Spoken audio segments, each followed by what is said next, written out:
Nous sommes, amis souverains, le 2 octobre 2020. Il va bien falloir que vous compreniez que nous ne sortirons pas de l'impasse tant que nous ne nous serons pas unis. Ce que j'expose est simple à comprendre et j'espère que vous nous suivrez.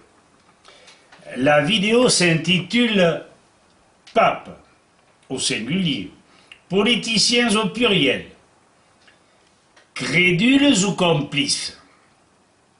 Alors, pour une fois, nous allons évoquer le contexte, donc le préambule. Notre santé, retenez-le bien, vient de notre nourriture. Notre paravent n'est point le masque, mais les vitamines, les acides aminés, les oligo-éléments dont sont riches toutes les cultures qui ont été cultivées d'une manière équilibrée. Notre terrain de santé, nos défenses immunitaires sont au maximum lorsque nous absorbons, nous mangeons, nous ingérons des aliments bio. Toute incursion de la chimie, quelle qu'elle soit, dans notre vie est un crime que l'on paye cash. Qu'un Premier ministre ou autre, un pape, puisse suivre aveuglément les ordres de la haute autorité de santé publique est un non-sens scientifique. Pourquoi? Parce que tout progrès en biologie passe par des recherches scientifiques intègres, indépendantes. D'autre part, les membres de cette autorité ne doivent pas être en relation d'intérêt avec les laboratoires. Or, ils le sont tous. Comment voulez-vous qu'il y ait un seul progrès? Tout va vers la chimie et le naturel, on s'en débarrasse. Pourtant, il reviendra toujours au galop et vous ennuiera à outrance. Suivez la nature ou disparaissez. On ne sauvegarde pas la santé en flirtant avec la chimie. Et tout produit phytosanitaire et alimentaire en découlant. Mettez-vous bien ça dans la tête. J'ai été le premier à le déplorer et à en subir les conséquences. Les gouvernants se prêtent donc à des années Mardi Gras tragiques.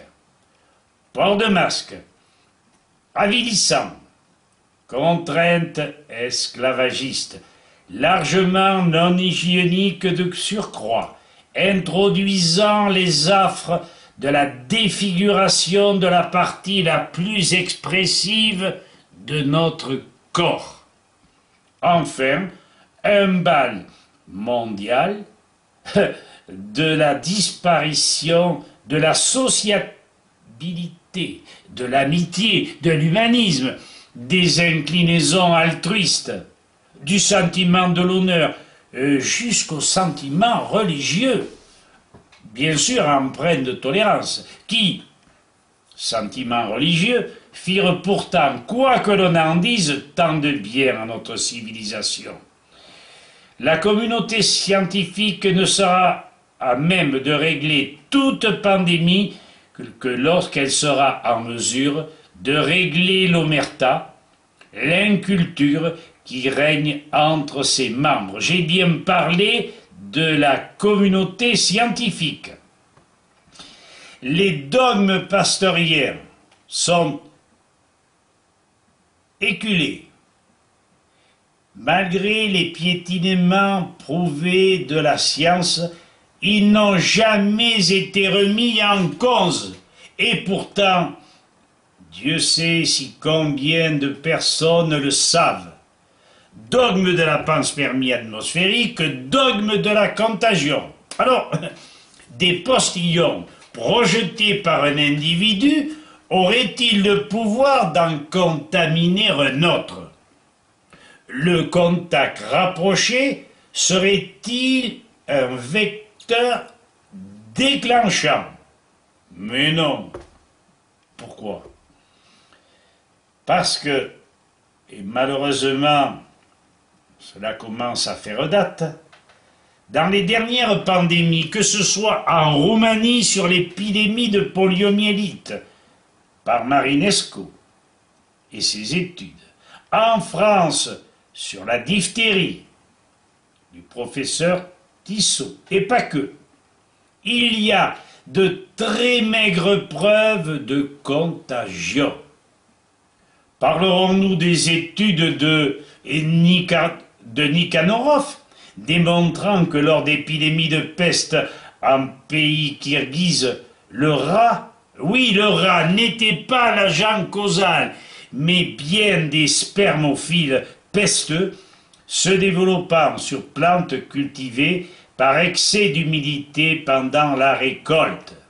Oui, ces preuves, elles sont tangibles, elles sont démontrées dans plusieurs documents et les laboratoires n'en tiennent pas compte. On se moque de qui?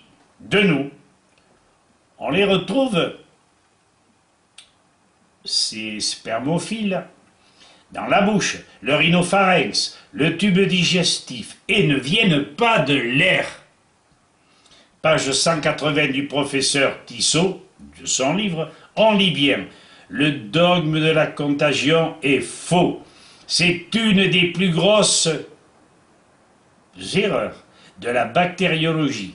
Les maladies causées par le virus hétérogène ne se contractent pas par le contact avec un individu infecté, mais exclusivement par ingestion du virus dont la source est généralement un aliment végétal. Ceci à son époque, encore à la nôtre, mais il y a d'autres facteurs intervenants dont je parlerai à la fin. Avant d'imposer une inutile barrière pour tenter de stopper toute pandémie, les scientifiques n'auraient-ils pas intérêt à revoir leur copie sur la bactériologie? À qui profite l'absence de recherche pertinente? On veut nous laisser dans le cloaque, dans la boue, et nous empêcher de regagner le haut du fossé. Voilà ce qu'ils cherchent. Toujours le profit.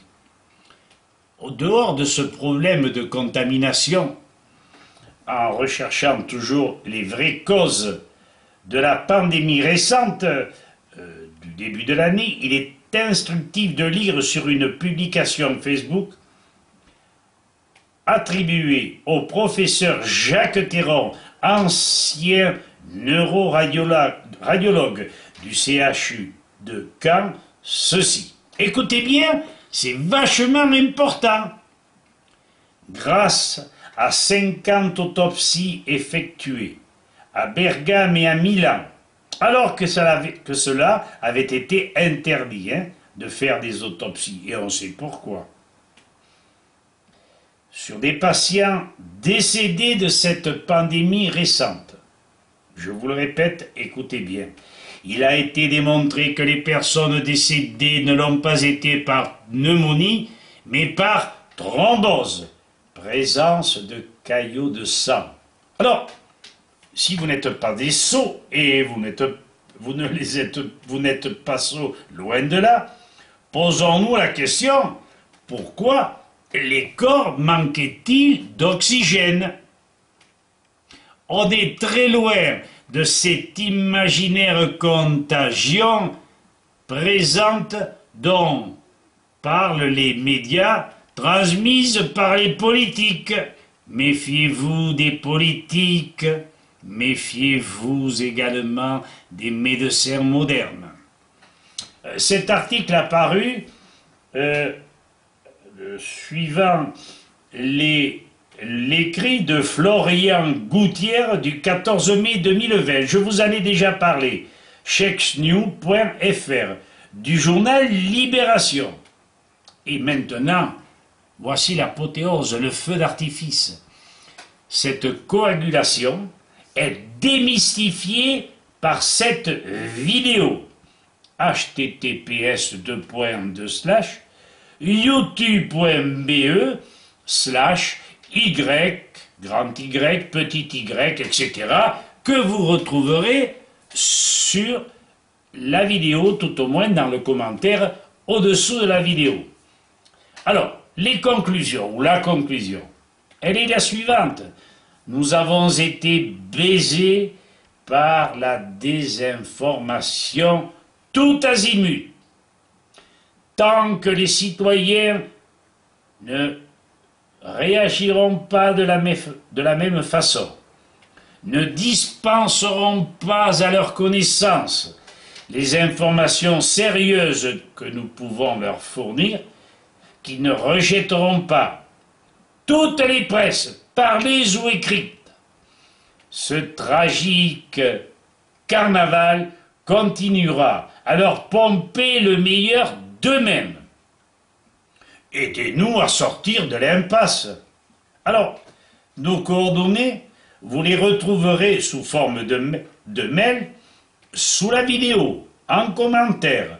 L'un de manino.lydia@orange.fr, d'Emeline de Pelletier@outlook.fr et de Jacques Dodon orange.fr. Donc, je vous mettrai la vidéo qui démystifie la pandémie, ou du moins qui cerne bien le problème, et vous aurez nos coordonnées toujours en dessous de ce lien de cette vidéo pour que vous puissiez nous demander les documents du professeur Fourtillant, les documents d'El Caro, du professeur Boydalé, et le troisième qui est un document au niveau des vaccinations et une analyse